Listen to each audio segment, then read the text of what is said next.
प्यारे शिव भक्तों, चलिए आज की इस दिव्य कथा में आपकी स्वागत है। इस शिव महापुराण के पवित्र यात्रा को पूरी श्रद्धा और भक्ति भाव से करें, तभी भगवान शिव की असीम कृपा होगी। तो चलिए हम ज़्यादा देर ना लगाकर शुरू करते हैं आज की एपिसोड 7, जिसमें कल हम लोगों ने देखा था माता पार्वती की तप और कामदेव का भस्म होना और भगवान शिव का पार्वती की भक्ति के आगे झुकना पड़ा। अब सुनिएगे सृष्टि के सबसे दिव्य विवाह की अमर कथा, माता पार्वती और भगवान शिव की इस पवित्र प्रेम विवाह की कथा अब आगे सुनिए। तो चलिए शुरू करते हैं। आप सभी से निवेदन है कि आप लोग अपने दोनों नेत्र बंद करके केवल इस कथा का अनुसरण करेंगे। तो चलिए, माता पार्वती ने भगवान शिव को पाने के लिए कठोर तपस्या की।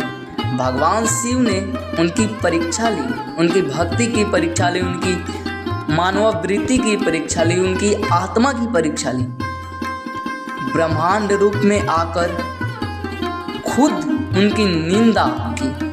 भगवान शिव एक भिक्षु के वेश रखकर आए और स्वयं अपने आप की निंदा की, पर माता पार्वती डटी रही।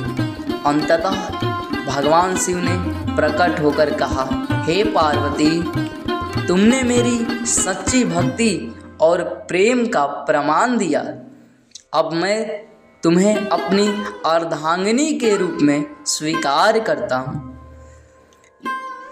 तो माता पार्वती प्रसन्न हो गई और उनकी दिव्य कथा को आगे अब विवाह रूप में परिवर्तित होने वाला है। हिमवान के घर आनंद की लहर दौड़ गई। राजा रानी ने विवाह की तैयारी शुरू की। हिमवान जो माता पार्वती के पिता थे, वहीं उनकी घर में विवाह की तैयारियां शुरू हो गई। विवाह का दिन आया। देवता, ऋषि, गंधर्व, अप्सराएं सभी उत्सव में शामिल हुए, लेकिन भगवान शिव का बारात स्वरूप अद्भुत था।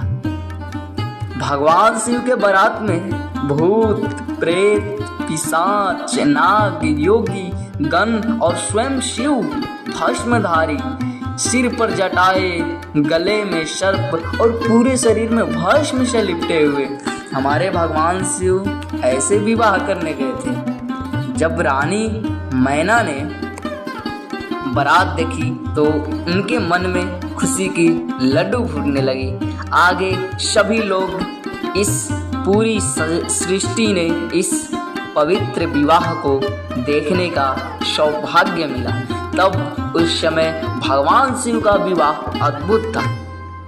भगवान शिव की बारात जब हिमवान के गांव में आई, हिमवान के राज में आई, तब सभी लोग देखकर दंग रहे। आखिर ये कैसा बारात है?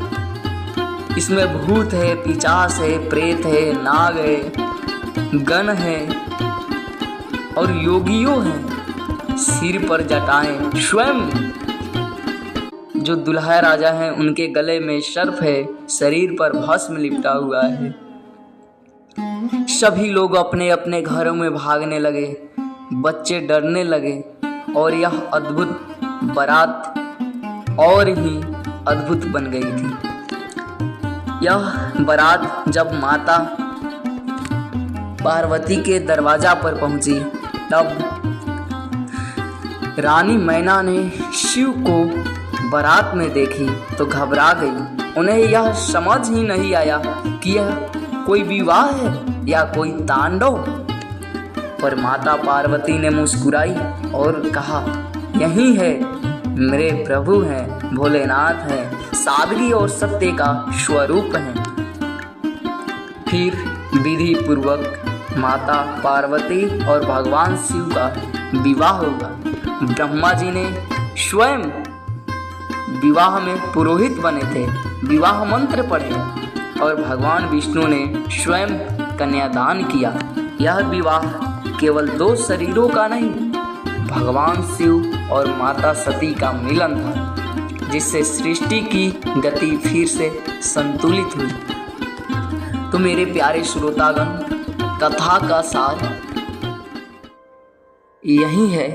यह विवाह हमें यही सिखाती है कि सच्चा संबंध भौतिक सुंदरता या प्रतिष्ठा से नहीं, बल्कि आत्मिक समर्पण और प्रेम से बनता है।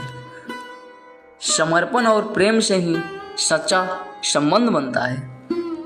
शिव ने सादगी से बसी सुंदरता को स्वीकारा और माता पार्वती ने तप, श्रद्धा और विश्वास से भगवान शिव को पाया। तो चलिए मेरे प्यारे श्रोतागण, अब इस कथा को यहीं पे समाप्त करते हैं। जय शिव शंकर, जय पार्वती माता। अगर यह पावन कथा आपको भाव विभोर कर रही हो तो लाइक, शेयर और गोल्डन ब्रह्मचर्य पद को सब्सक्राइब जरूर करें। कल मिलते हैं एपिसोड 8 में, जहां जन्म लेंगे शिव पार्वती के पुत्र कार्तिकेय और शुरू होगा तारकासुर वध का मार्ग, जिसमें हम लोग देखेंगे देवासुर संग्राम की झलक। आज के लिए इतना ही।